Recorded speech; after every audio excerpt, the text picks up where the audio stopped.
Yeah, come on. I like that, y'all.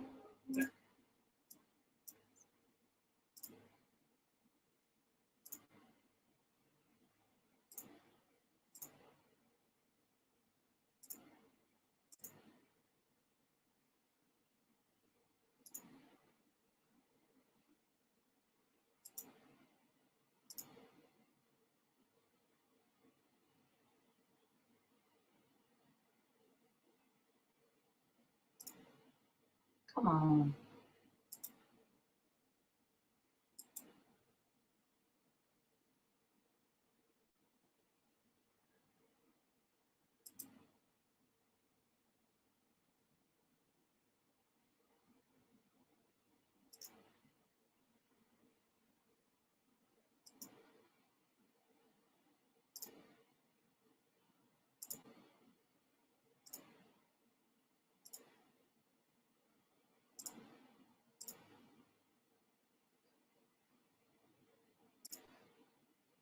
Yeah, come on. I like that, y'all. The H, the E, the H, the H, the E, the H, the E, the H, the H, the E, I like that, like that. the H, the E, H, E, H, E,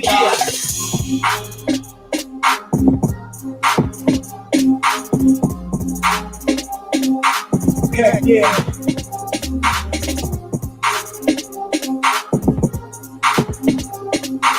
Yes, y'all. Watch out. H, E,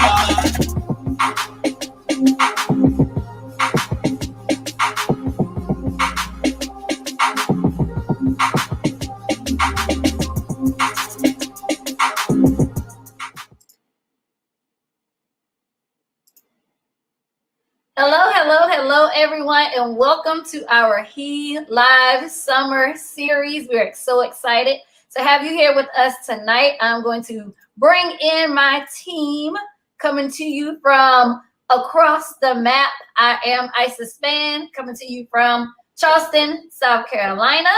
And team, welcome. Simone, where you from? Hey guys, I am Simone. I am from North Carolina, but I bring you greetings from Maryland today, College Park to be exact. All right. Welcome, everyone. Thank you for joining us this evening. My name is Keishla Wiley, and I am coming from Dallas, Texas, a little suburb called DeSoto, Texas. But welcome and thank you guys for joining us this evening.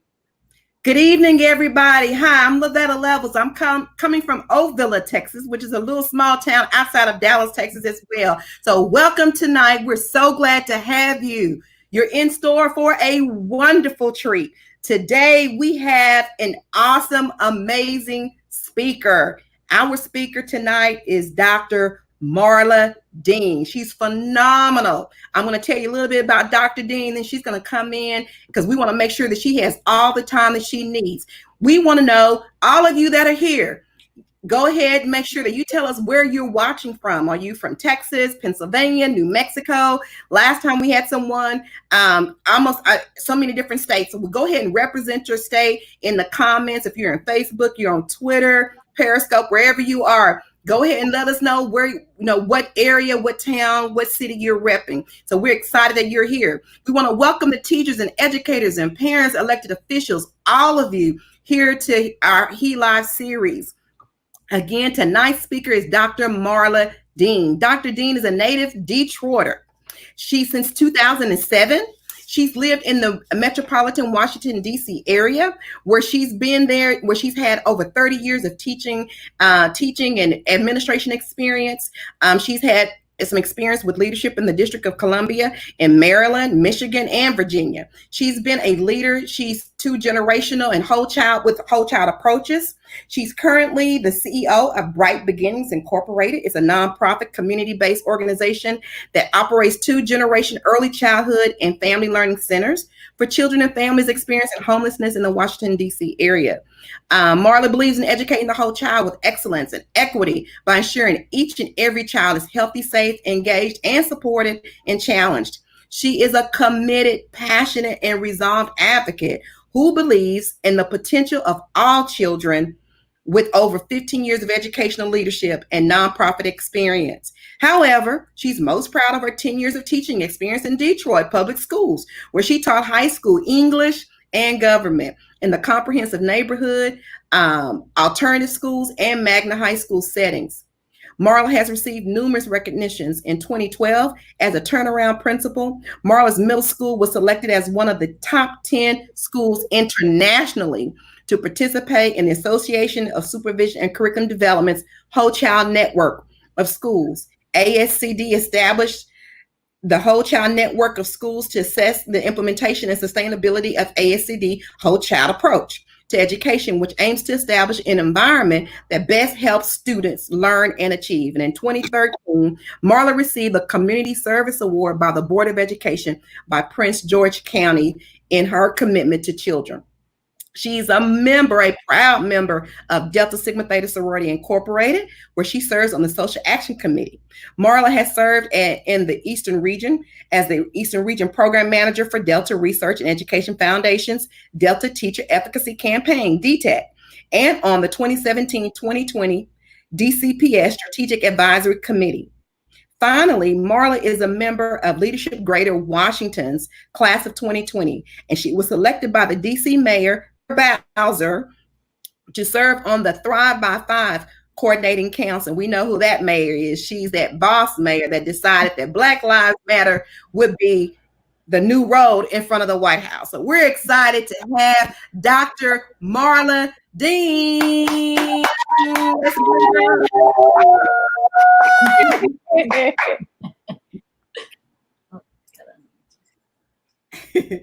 Hi, Dr. Dean. Welcome to He Live. How are you tonight? Tell her to unmute yourself, Dr. Dean. Unmute. I am well. Mayor Bowser, when she did that, she made all of us puff our chest out a little bit. Yeah. So we are really proud of that move and the statement she made. Thank you for having me. I do want to say one thing. I am all those things, but I'm also a wife. I have a husband, Steve, and a child who just graduated from Morehouse College. So I'm excited about that too. And definitely I am from the D. I am a Detroiter, but I am stationed here in Washington, D.C. So thank you. Thank you for those warm words. Okay, so we're going to pass this on to Dr. Dean. She's going to get started. We're going to set her up. So everybody sit back. Make sure you're taking notes, because this is going to be impactful information that you can use back in your schools and in your district and in your community. Dr. Dean. Okay, well, thank you. Today, I just want to talk to you about with the recent events, us being in a pandemic in our homes, with all the police brutality and the resultant events of protests, we really want to talk about educating the whole child and where do we go from here, because there's just so many questions. And I think the whole child approach is even more valuable now, more than ever. So I want to give you 2 objectives. So if we can start the presentation.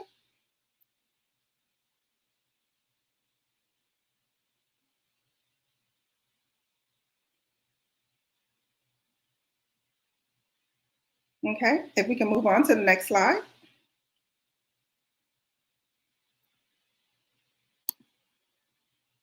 So, colleagues, today I want us to have 2 mastery objectives, and that's first to be able to identify the tenets of the whole child approach, but secondly, and more importantly, to be able to apply the whole child approach in our classrooms. That means in planning, our classroom environments, our instruction, and in our schools. And I want to make sure that I attribute my work and my learning to 3 very important groups, and that is the ASCD Whole Child Network, Research for Better Teaching, and the Ascend Network at Aspen Institute that is really dedicated to a 2-generation approach.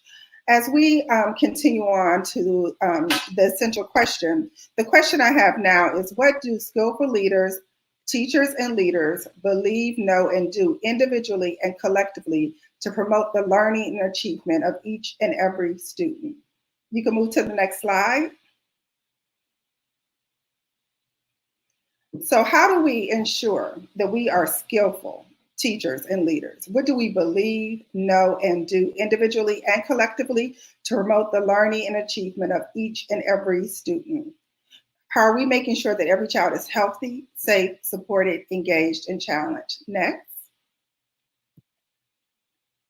And I want to set the context. We're in the middle of COVID-19. We've seen a lot of police brutality and abuse, and there's been a lot of recent protests, and there's a real demand to end the practices of white supremacy, which requires the ending of institutional racism. Next. And so I want to read to you 3 different pieces. One that I wrote as the CEO of Bright Beginnings, where it's entitled, Where Do We Go From Here? Love is an Action Word. I want to root it also in The Great Statement by Sojourner Truth and Ain't I a Woman? And then I want to talk a little bit about I Am From.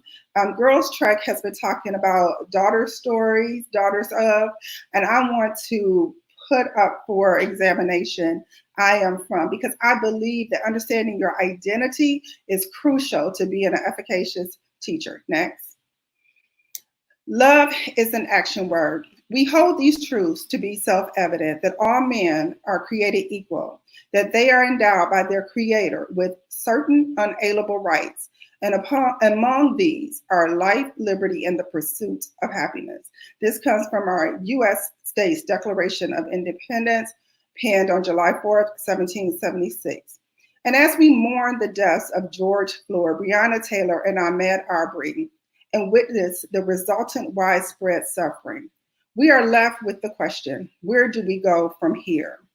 Bright Beginnings, the organization that I am the CEO, serves nearly 300 families that identify as African American, and our workforce is also 99% African American.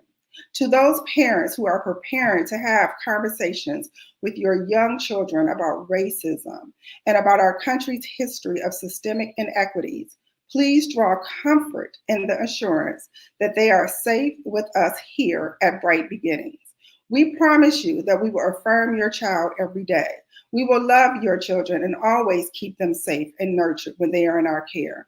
We remain devoted to you as parents, navigating your way through these challenging times. We have been committed to our community for over 30 years, and we don't plan to leave your side now when it matters most. Continue.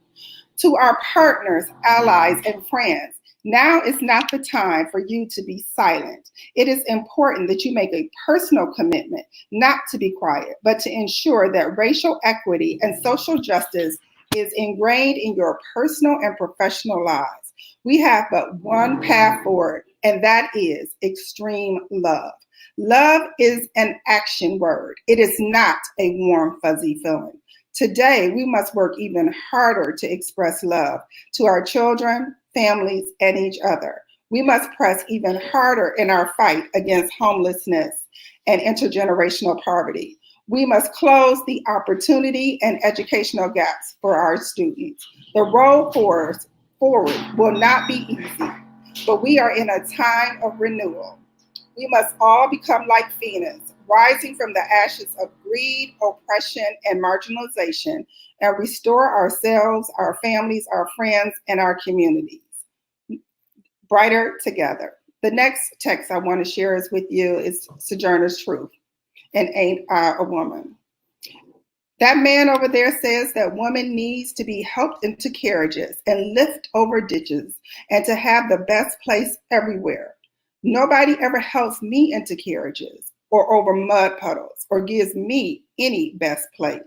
And ain't I a woman? Look at me. Look at my arm. I have plowed and planted and gathered into barns, and no man could head me. And ain't I a woman? I could work as much and eat as much as a man when I could get it and bear the lash as well. And ain't I a woman? I have borne 13 children and seen most of them sold off into slavery. And when I cried out with a mother's grief, none but Jesus heard me. And ain't I a woman? This is by Sojourner Truth as she delivered in 1851 to the Women's Convention in Akron, Ohio. And then lastly, I want to share with you my I am from story. I am from Dutch elm trees, lilac bushes, foundries, and factories, soul music, extended hands, and clenched fists. I am from macaroni and cheese, baked beans, candy yams, ribs, pound cake, sweet potato pie, coney dogs, and gyros. I am from a mother who has said there is no perfect place to educate a Black child. Parents who believed I am Black and proud. The revolution will not be televised. Question everything. Never apologize for who you are. Say what you mean and mean what you say.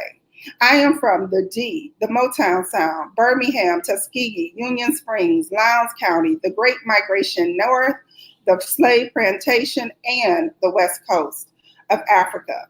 I am from, you better leave tonight because they're coming to get you. A father who has stood at the end of a biggest gun in 4 different states, all while trying to get an education. A mother who's the eldest of 11 who worked her way through college. I am from Bertha, Charles Sr., Alberta, and Levy, none of which have graduated high school, but all of which have have a grandchild with degrees from the Big Ten and the Ivy League. I am from a husband who loves me, a son who perfects me, a sister who inspires me, a nephew who delights me. I am from the Black church and the Black womanist movements. I am from Carol and Charles, who set the standard, who believes in social justice, and who continues to fight the good fight. Now I want to talk to you about the basic tenets of being a whole child advocate and practicing their approaches. And I think it's really, in order to be a whole child advocate, you have to be in touch with the times. You have to be in touch with yourself. You have to be in touch with the context and what's going on in your community. And in order to ensure that children are healthy, safe, engaged, supported, and challenged. The whole child approach defeats the wrong kind of and school. You can go to the next slide. The unhealthy, the unsafe, the unengaged, the unsupported, and the unchallenged school. Or the next one, the academic pity school, the healthy, safe, engaged, supported, but unchallenged school. We've seen these schools where they love you, supposedly, but they're not preparing you for the next level of your life. The next slide. Or the rigor above all else school, the unhealthy, the unsafe, the unengaged, the unsupported, but challenging school. This is the one that says, you know what? We're going to make sure every kid goes to Ivy League or whatever school they think is really important in their own state, and they will do it by hook, by crook, but they do not care who is left on the sidelines in the process. Or if you, the next one is the if at first you don't succeed, do the same thing longer school. This is the school that has a deficit mindset that believes that the only way that you can support children to getting to the next level is to take away field trips, take away art, take away recess, and only increase interventions, double the math, double the reading. We don't believe in the strength of our children. So it's time for us to close the believing and doing gap. Please move to the next slide. And so this is the moment to make that decision. It's to make the decision. Are we truly going to go forward on a path of every child being healthy, safe, engaged, supported, and challenged? So when I was a turnaround principal, one of the things when you are given, next slide, you are given the mandate to raise test scores. You have to do it fast and you have to do it in leaps and bounds.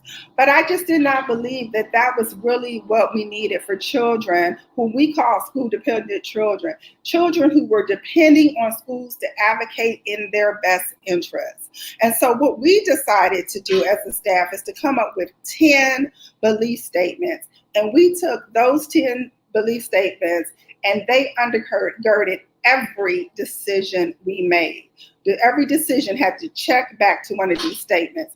So our belief statement said things like every child deserves to go to a healthy, safe, engaging, supportive, and challenging environment.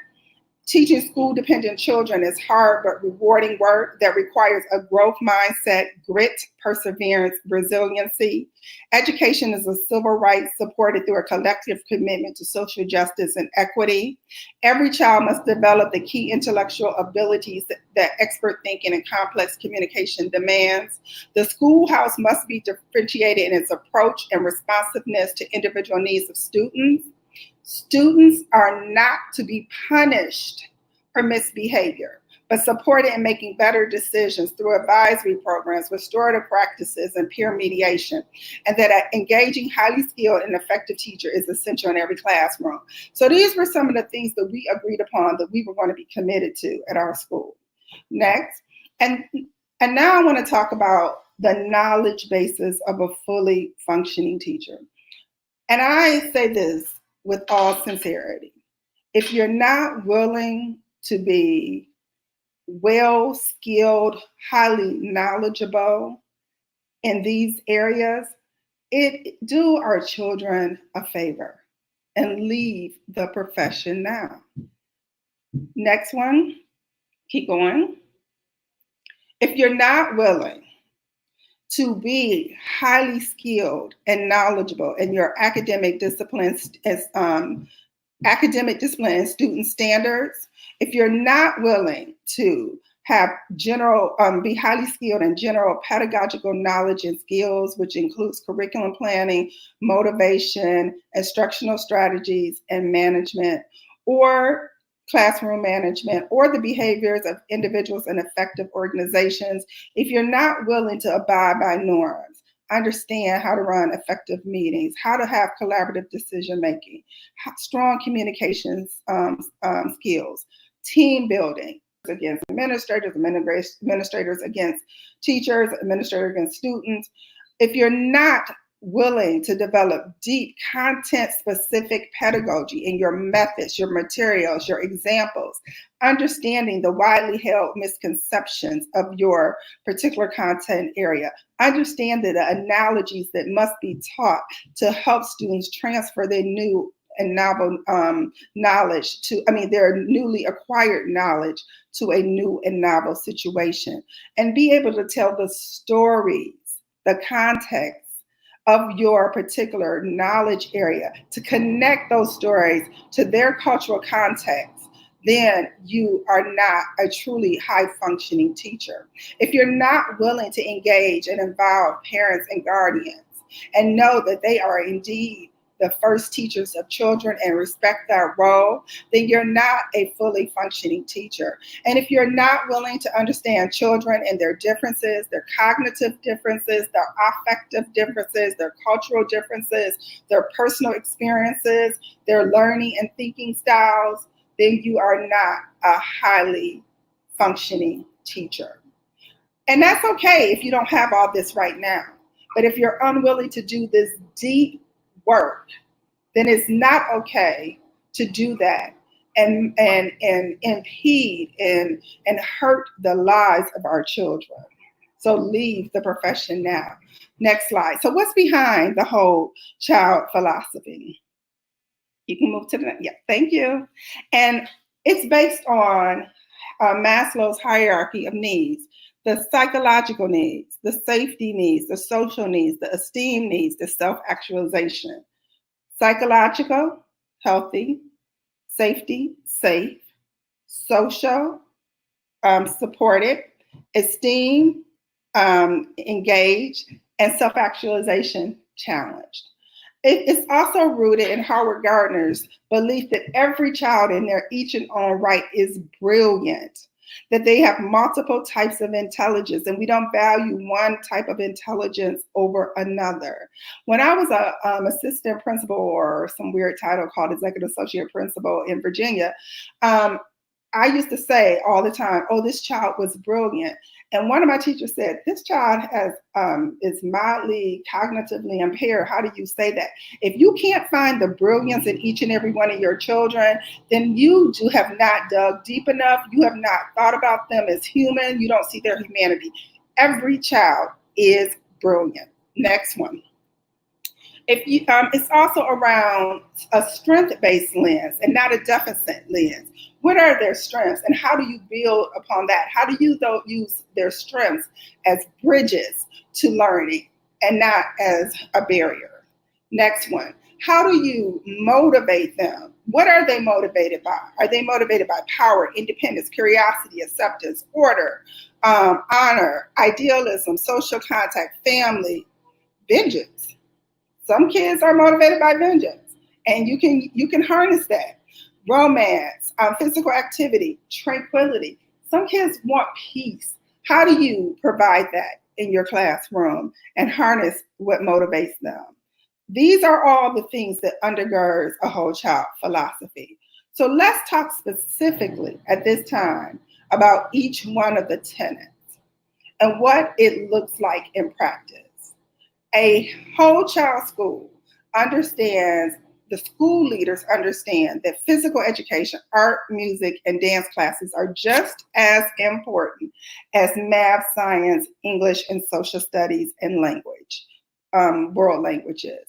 It has food access programs, including to providing food over the weekends, and it uses community partnerships to provide complete wraparound services. So at Bright Beginnings, since we serve children and families experiencing homelessness, we work with our children and families in 17 different areas. Everything from housing to food to medical to income to family service, legal services, all kinds of things. And no, you can't be everything at the schoolhouse, but you can have those type of strong partnerships to really support not only the child, but their families, because we believe that parents are indeed a child's best teacher. Teachers, you spend the beginning of the year not just going to the content. You don't teach content, you teach children. And that's at every level, even at the secondary level. So you spend the beginning of the year getting to know your students, using your relations, developing relationships so you can use those and leverage those later on in the year to motivate them. Developing relationships between children so that they can motivate each other, so you can step back out of the way. Create a psychologically healthy classroom environment and avoid the use of sarcasm. Please, teachers, sarcasm does not have any appropriate role in the classroom. And I know that some people will say it's part of certain cultures. It hurts children. Children should never be the butt of any joke in the classroom, especially coming from the power position of the teacher. Next slide, please. Safe. School leaders, you want social workers, psychologists, therapeutic services. And in this day and age, we have to just say, we're going to remove police out of our schools. We can no longer have that trigger in our school. We have to look for other ways to connect and to ensure that our schools are safe. Because just because a school is less violent doesn't mean that it's a safe environment. We need to review and analyze your school discipline policies and track outcomes for race and gender. Teachers, you need to understand the difference between giving feedback and grading. Oftentimes, when you assign a grade to an assignment, you actually shut down learning and they won't even look at the feedback. You need to know that grades will, you have to stop using grades as a weapon. Teachers, you need to ensure that you have classroom management practices to support self-regulation and that are not merely punitive in nature, and stop writing up students for things like disrespect or insubordination. These behaviors are often perceived differently based on race and class. And so we need to really move away from talking about disrespect and insubordination that is often race and class-based, and really talk about some of those other behaviors that we need to address in our classrooms. Next.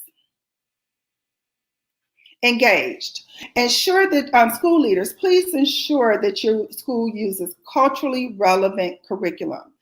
Do not narrow the curriculum. Do not teach to the test. Do not overutilize intervention classes. Teachers, employ culturally relevant pedagogical practices.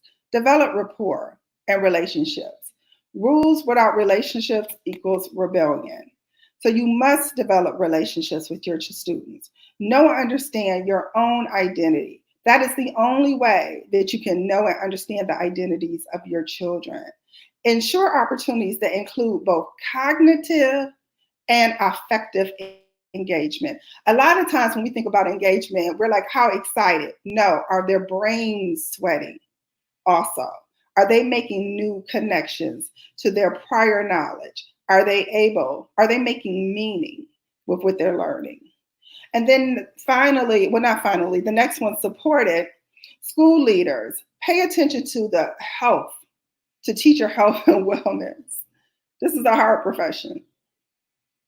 I would dare say it's the hardest profession on earth. Everyone found that out during COVID. Parents were losing it. They were like, oh my God, I don't ever want to do this again. So please, let's respect the health and wellness of teachers. Ensuring that our parents don't abuse our teachers. Ensuring that there's collaborative planning time and effective professional learning. Teachers, have high standards and expectations rooted in the 3 key messages. What we are doing is important. You can do this. I will not give up on you.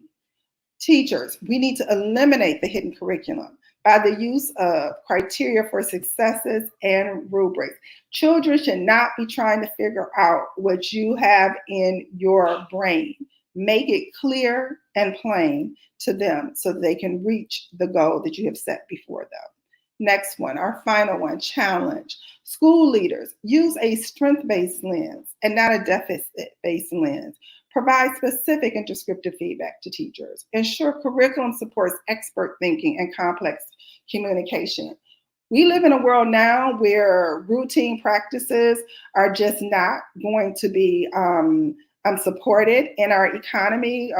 So you need to be an expert thinker and a complex communicator. Even if you are on a factory line, you have to be able to examine what went wrong, let your supervisor know, problem solve, so we can keep moving. So in every job today is calling for expert thinking and complex communication. The curriculum must not be drill and kill. It must support expert thinking and complex communication. Track performance and assessment data and curriculum offerings across ability, race, class, and gender groups. If any one type of kid is in one type of classroom, you know that you don't have a whole child school. Teachers, use a strength-based lens, not a deficit-based lens. Understand learning theory, knowledge acquisition, making meaning, transfer to a new or novel situation. Ensure homework serves either as a reinforcement or an opportunity to extend learning, but never busy work. And In order to sustain this practice, you have to move away from not just being a whole child school, but a whole family, a whole community school.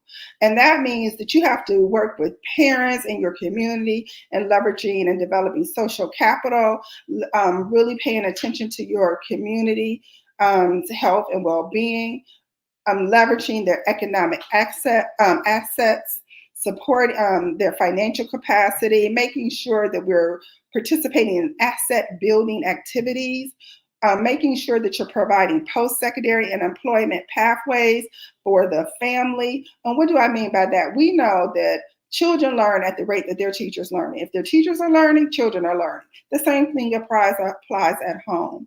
If parents are learning, if the community's learning, children are learning. So we want to support that. And then we want to support early childhood in our communities. We know so much happens in the first 5 years of life. And so it is important that we make sure that our children have access to high quality early childhood programs so that we can address so many issues even before they show up in a kindergarten classroom. I want to talk a little bit about adverse childhood experiences. We've heard a lot lately about trauma. And here are some of the adverse childhood experiences that impact children: physical abuse, sexual abuse, emotional abuse, neglect, both emotional and physical, mental illness or depression, or a person committing suicide in a home, drug addiction or an alcoholic family member, witnessing domestic violence, loss of a parent or death or abandonment, including divorce, incarceration of a family member. And what we know, go to the next slide, please. We can catch up to 2 more. Thank you. What we know is that students with 3 or more ACEs are 2 times more likely to fail a grade, have lower scores on standardized tests, have language difficulties, are suspended and expelled more often, and are often designated to special education more frequently and have poor health outcomes. Next slide. So it's important as educators that we have the key attitudes, knowledge, and skills to address the ACEs in our classrooms. We need to have the attitude that students can be successful in school despite these traumatic experiences. We need to know that the impact trauma and adversity has on academic performance, classroom behavior, and social functioning. We need to have the skill to create supportive climate and culture within our school. We need to have the attitude that a trauma-sensitive framework or approach benefits all children. And we need to have this knowledge of the strategies for teaching and engaging students impacted by trauma. We need to have the skill to be attuned to the well-being of our students. Next slide. So let's talk about that. Let's talk about the case of a few years ago of the young lady in South Carolina who had her phone, who a teacher called an administrator. An administrator called the police officer, and the police officer dumped the student's desk over her and drug her out of the classroom. And what we found in this particular situation is that the child had lost a parent. Now, how could a school, no one not know that? Who was that child's critical friend? Next slide, please. Who was that child's critical friend? Why couldn't that teacher have called someone else who had a special relationship rapport? Why didn't that administrator call someone who had a special relationship and rapport with this student? Why did that police officer come in and feel like they could toss around a child like a rag doll? Why didn't anyone know that this student had experienced such horrible loss and grief? But yet, she came to her safe space, at least what she thought was going to be her safe space, school. And it ended up being quite the opposite. So what do we know? I know there's a lot of emphasis, rightfully so, on the experiences of young men and incarceration and with the police. But I find it duty bound as an African-American woman myself to know that our girls are also in crisis. African-American girls are suspended at 6 times the rate of their white counterparts for the same behavior. African American women are the fastest growing group of incarcerated people. The schoolhouse to jailhouse pipeline is real. And let me close with this next slide. The schoolhouse to jailhouse pipeline. To stop that, school leaders, remove police from your school, eliminate zero tolerance policies, and suspensions for dress codes, disrespect, insubordination. Track discipline data by race and gender, and ensure every child has a critical adult friend. Teachers, ensure your classroom has strong procedures and high expectations. On Thursday, you're going to have an expert come and talk to you about strong procedures and high expectations. Ensure you have a high quality and culturally relevant lessons rooted in an anti-racist historical context. Ensure you are competent in the knowledge basis for fully functioning teachers. Stop weaponizing rules, stop weaponizing administrators, stop bringing police into the classrooms. Stop calling Black girls rude, fast, and aggressive. We have to stop adulterizing our girls. We have to see them as children. We have to see what they're saying to us. We have to be behavior detectives. We have to understand the world from which they come. We cannot participate as educators in the schoolhouse to jailhouse pipeline. So I want to say, as I close, I know I said a lot. I went through a lot about the whole child approach and the vastness of it, but it can be practiced and it can provide a new educational experience for our children, their families, and our communities. I want to thank you on behalf of myself, and you can find me at www.bbidc.org, where we work every day to try and put this into practice. Some days we do it better than others, but this is what we aspire to on an everyday basis. And I want to invite you to go on this journey with us too. Thank you for your time.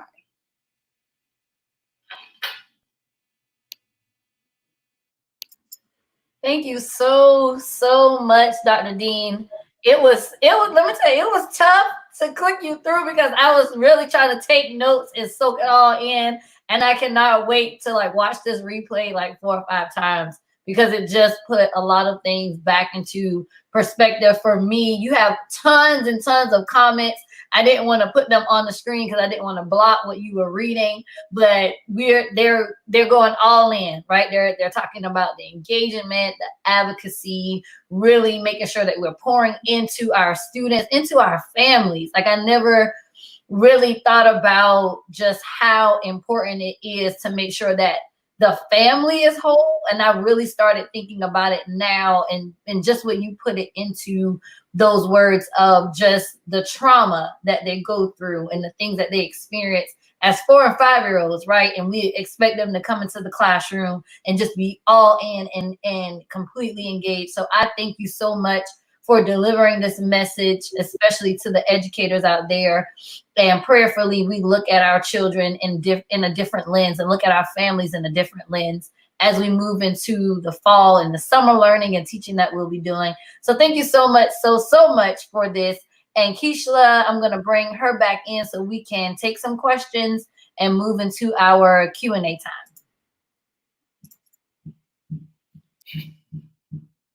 All right, it's time for Bring Your Own Voice. And so this is the part in our show where we take questions from our viewers. And so guys, if you have questions, please go ahead and type those questions in the comments box. BYOV, it's time for BYOV, Bring Your Own Voice.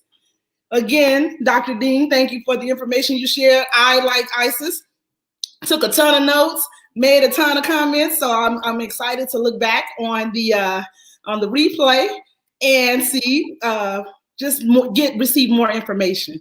So let's take a look at our first question. First question, Dr. Dean says, how do you support children that have special needs? Well, first of all, we have to get serious about IEPs.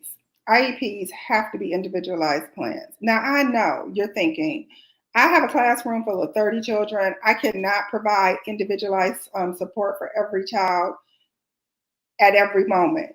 That's not the expectation. The expectation is to design your classroom in a way that first allows children to help each other, that builds on that rapport. Second of all, that allows for children to express when they are learning and when they're not learning, and that they are not psychologically damaged when they don't know something. So it has to be a healthy space. And then you just need strong procedures, groups, ways of having children work independently so that you can pull a couple of children to work with you. And don't always pull the children who are having the most difficulty. Pull some superstars, as we call them in our classroom, pull them to extend their learning so that no one feels singled out, so that everyone understands the support is a part of what you do for every child, not just the children with special needs. So that's just a few of the things we need to do when we think about how we are going to support our children. But then I'm also going to call on communities and school systems to make sure that they're providing our teachers with the resources, the co-teacher, the collaborative planning time, so that we can do this well. We can't do this just on the back of our teachers. That we cannot do. Absolutely, absolutely. And so when you think about, and you said provide a plan, make sure that we're pulling those students individually, how would that look, or how would that translate in our current situation? Like, how could that translate for our parents that are now having to become teachers at home, and maybe perhaps they have students with special needs at home? So how would that look for them? So I have a sister, and she's trying to be a mom, and she's trying to be a teacher. She's trying to teach our classrooms. And there are, first of all, you can't teach our content area. It's too much. It's overwhelming. So do not make yourself feel bad or guilty because you have not been able to teach every content area of parents.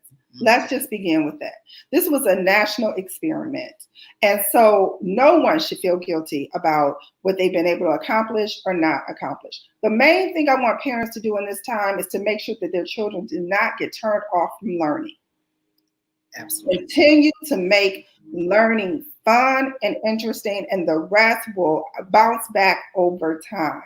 If we turn off children in this moment, that is what we will not be able to recover from. We will recover from subject matter that we are behind on, but we cannot recover from children who are turned off from learning. So make sure it's fun. Make sure that you are learning together, that you are modeling learning, parents yourself, and yes, really spend time with the area that you love most so that you can express that joy to your children and they can receive that joy. The content, we know that everybody did not get the content in this moment. And then, you know what? Talk to your friend who really enjoys math and say, hey, you know what? I struggle here. Can you talk to my child about this? Can you help them with that? Let's make this a community effort. We should not have approached this with parents trying to individually educate their children on every subject. We have to build communities of practice among our parents so that we can support each other through this process. But more than everything, more than anything, make sure that your children enjoy learning, that they don't come out of this process that has been highly traumatizing, often isolating, feeling like school is not something they enjoy anymore. If you accomplish that, parents, you have done your job and the content will follow. Good. Great. Absolutely. And I like how you said, it takes a community. It takes more than just the individuals at home. And so parents, feel free, reach out to us, reach out to your neighbors, reach out to others, reach out to your child's school and teachers, because we are here to provide that support. All right, we have a question from Kay Valentine, and Kay asked, what are your suggestions for developing and delivering quality PD that focuses on culturally responsive pedagogy and practices? So first of all, I don't expect teachers to become researchers, okay? It is hard enough to be a teacher. So I'm not asking you to become researchers. I'm really calling on school systems to look at how their curriculum is aligned, to bring in, we have virtual learning We should all be involved in it now.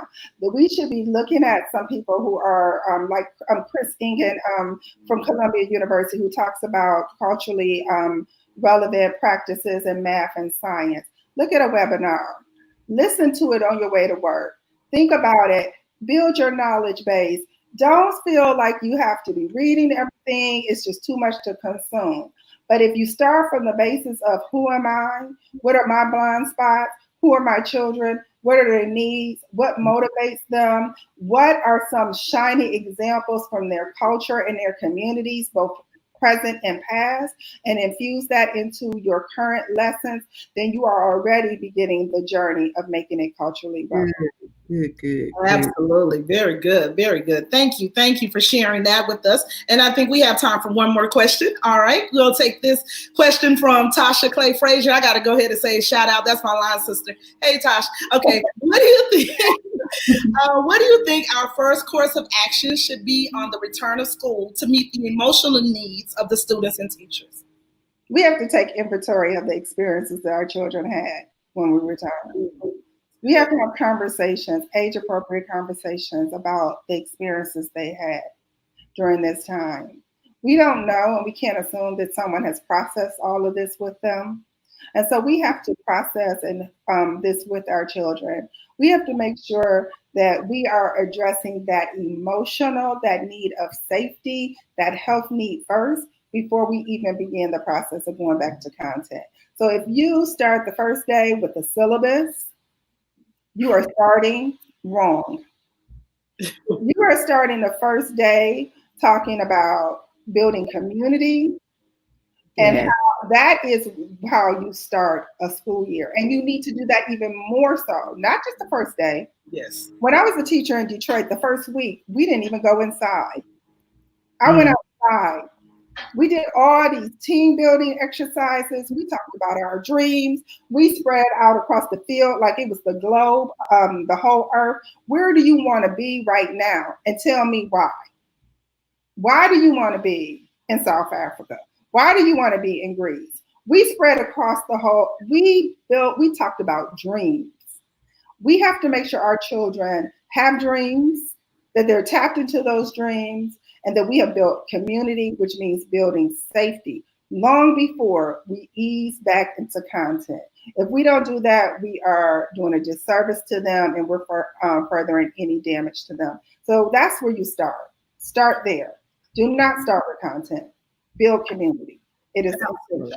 Absolutely. And you said start with inventory and conversations. So critical, so important. A lot of times we just want to jump right in and get to the meat of things, but sometimes we have to peel back some things in order to before we get to the meat of that. So thank you for sharing that point. I think we have time. This is such a great discussion. So I really would like to ask it's so good. give me 1 second and let's see, can I get this question pulled up? Just a moment. Let's see. While you're pulling it up, I want to encourage educators to go slow first so they can go fast. Go slow, be intentional, build that community, because if you do that, you will be able to leverage and go faster throughout the year. If you have to go back and always regroup and reheal, then you don't really get that far. So go slow, build community, then you're able to go fast with the curriculum. Absolutely. Yes, very good step. So our last question says, what are the best practices for educators as they virtually support the whole child concept? So the best thing that I would say is, again, tap into the multiple intelligence of your children, not just the content. Look for music, dance, leverage that in learning, leverage physical activity. People have been at home. Use that to support your content. And also, in a virtual way, use a community. Do not think you have to be the expert in everything. Use some of those open source websites. Make sure that you're talking to fellow parents and you're saying, let's share this load. Again, take away the guilt. Take away the guilt, because we pass on guilt and anxiety to our children. So let's take away that. so that we can be whole, so that we can have healthy and whole children. Check in, take away the guilt. Very good, very good. Now, I cannot, I will be amiss. I know I said that was the last question last time, but it wasn't. The discussion is just so phenomenal, Dr. Dean. And so, again, information that all of us can use as educators and as parents, just as people. So we do have one more question. It is concerning restorative practices, and I'm trying to get the wording correct. So we're going to talk a little bit about, but as that question is coming up, can you talk to us just a little bit about what you mentioned? Oh, here it is. How do you suggest introducing restorative discipline practices in a school still following traditional practices? So I would suggest that you don't start with restorative practices starting with discipline. Right. Start with just having circles. Yes. Building communities. Circle around ideals, around issues.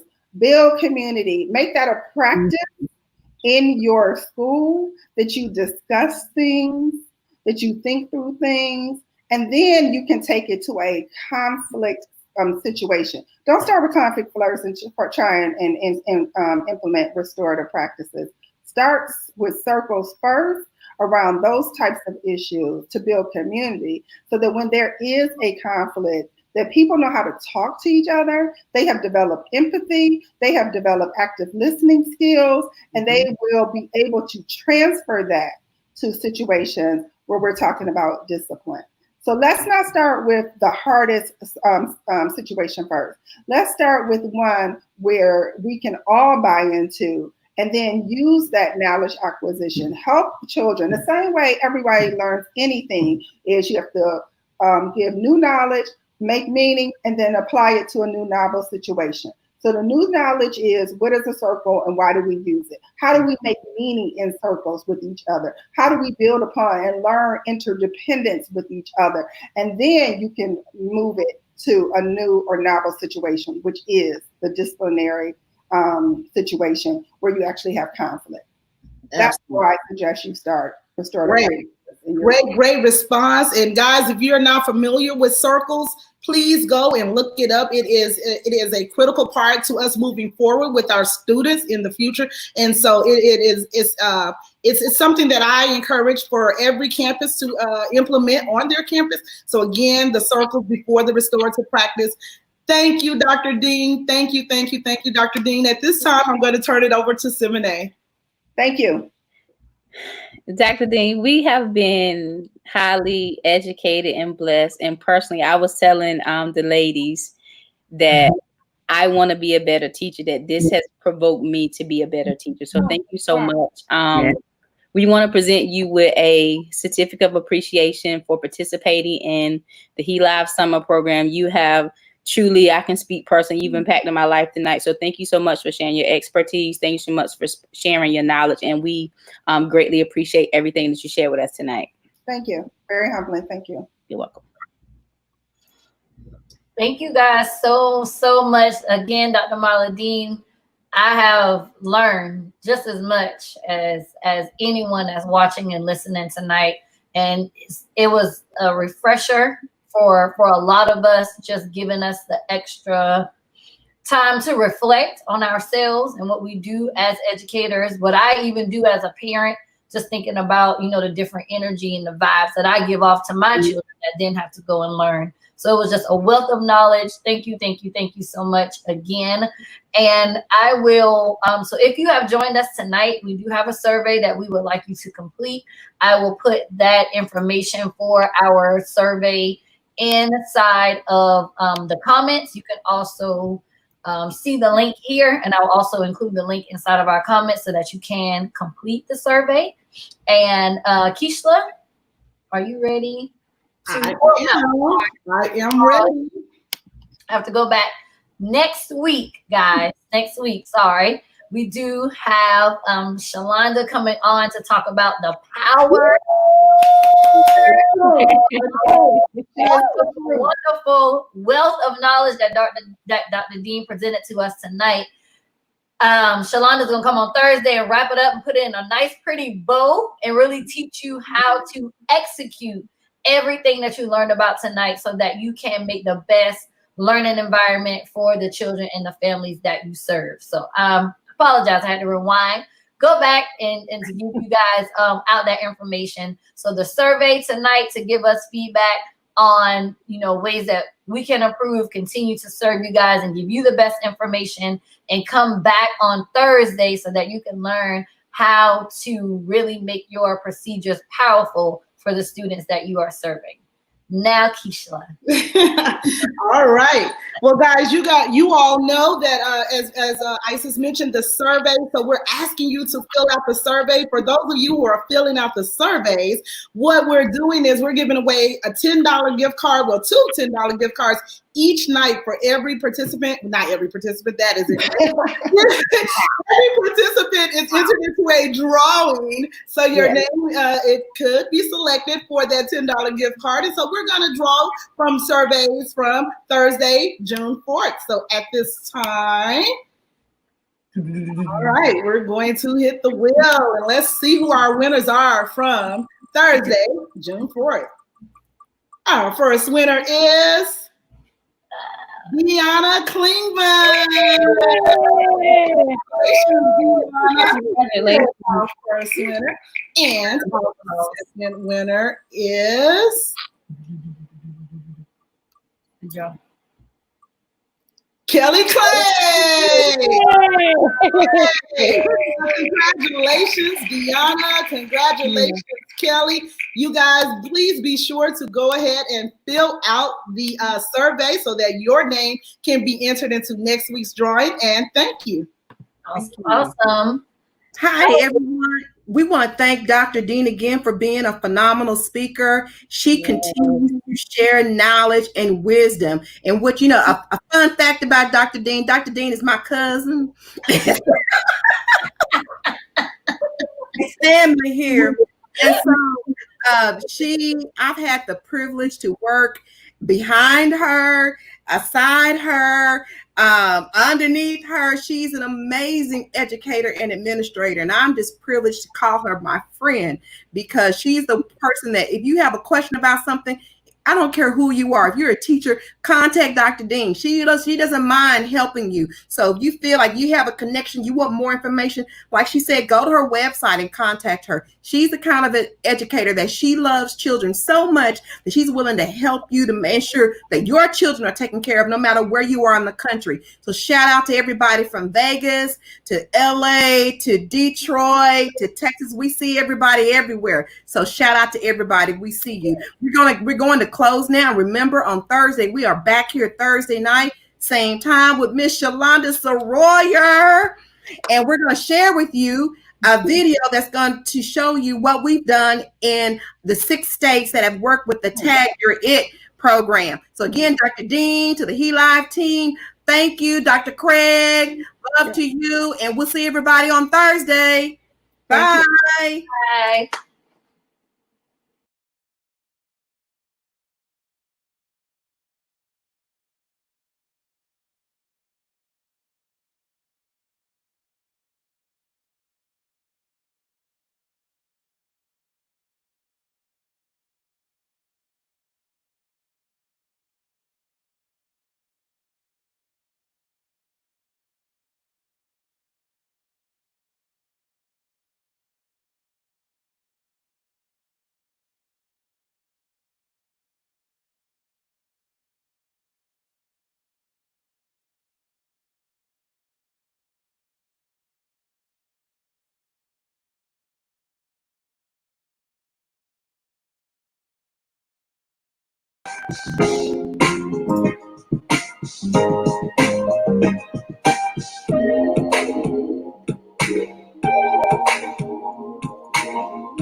were tomorrow than you were yesterday.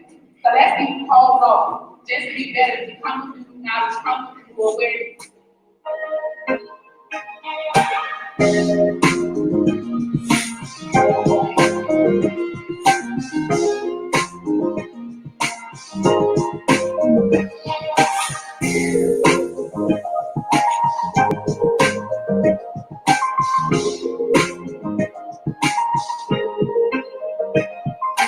Yeah.